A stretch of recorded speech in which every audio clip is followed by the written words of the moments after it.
Hello there guys, just went to MediaMarkt here and bought myself one of those JBL Flip 3 portable speakers that's waterproof and has bass reflect ports. They have it now this week here. It's right now 12th or something of June or 16th, I don't know.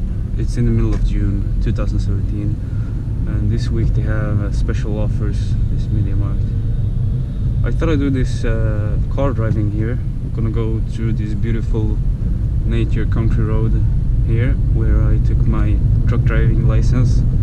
Used to go these roads all the time, and this is also where my work is, so it's very close here. So I'm gonna drive to work right now. Today is Monday and I'm off to work again.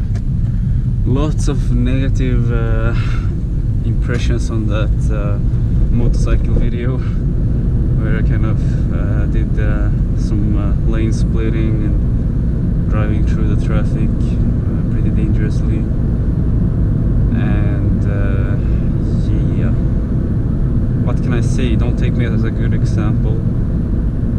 I'm definitely not perfect or driving perfect in any way.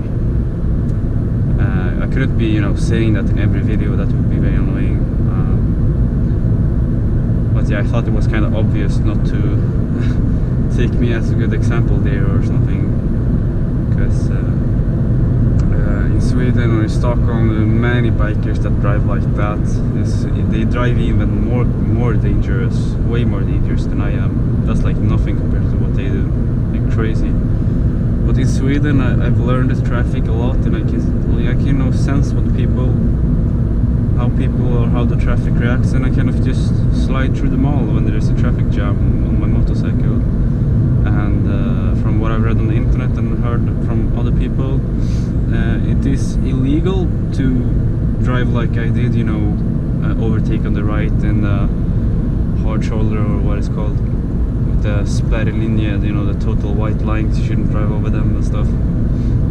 But on a motorcycle, it's kind of a bit okay, as long as the traffic is standing still or moving very, very slowly. And in my case, they did not really move very, very slowly.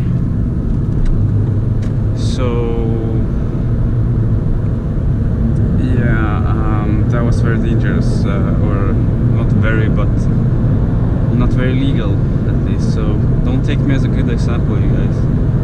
I just kind of wanted to show you how I drive in traffic with my motorcycle. I'm a totally different guy than, driving a truck that weighs 100 times more, and it's 100 times more dangerous to other people around you.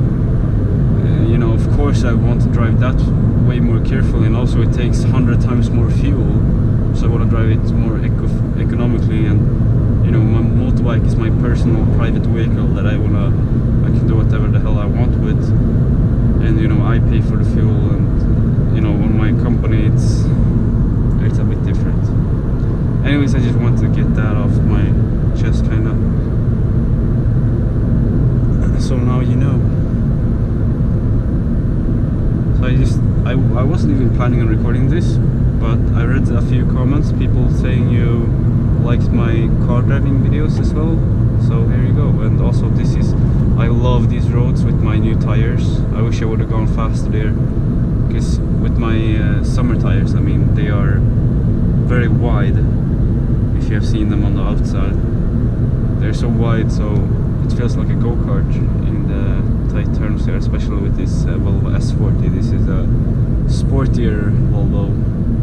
It weighs only 1,370 kilos, I think. So it's not so heavy, and it's pretty agile, but pretty good aerodynamics. I like it. It's not a sport car in any way matter, but for being a Volvo, it's kind of sporty. And this is a 1.8 liter classic 2004 manual gearbox. It takes about 0.7 liters every 10 kilometers. So it's good, I think. I would like the 2.0 turbo though, because that one takes about the same amount of fuel, but it's a lot faster. Has 163 horsepower. This one has 122. so it's quite a lot of difference. I actually had one of those earlier, but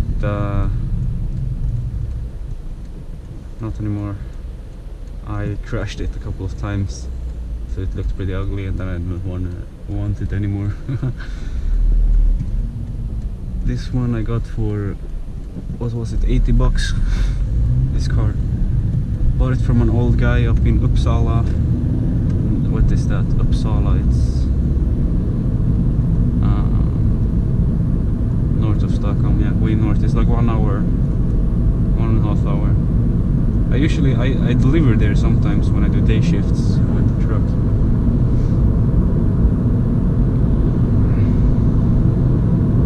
So we'll see what I get to drive today, and I'm gonna try and upload this video right now on my cell phone and see if I can make it available to you right now, so it will be like a live video.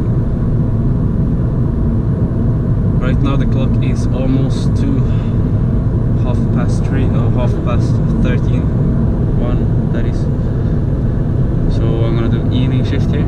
Beautiful weather, 19 degrees, probably gonna climb up to 20, or oh wait, now it's in the top, I think.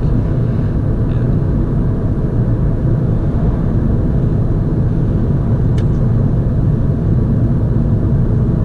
I did in the weekend check out my motorcycle actually yesterday.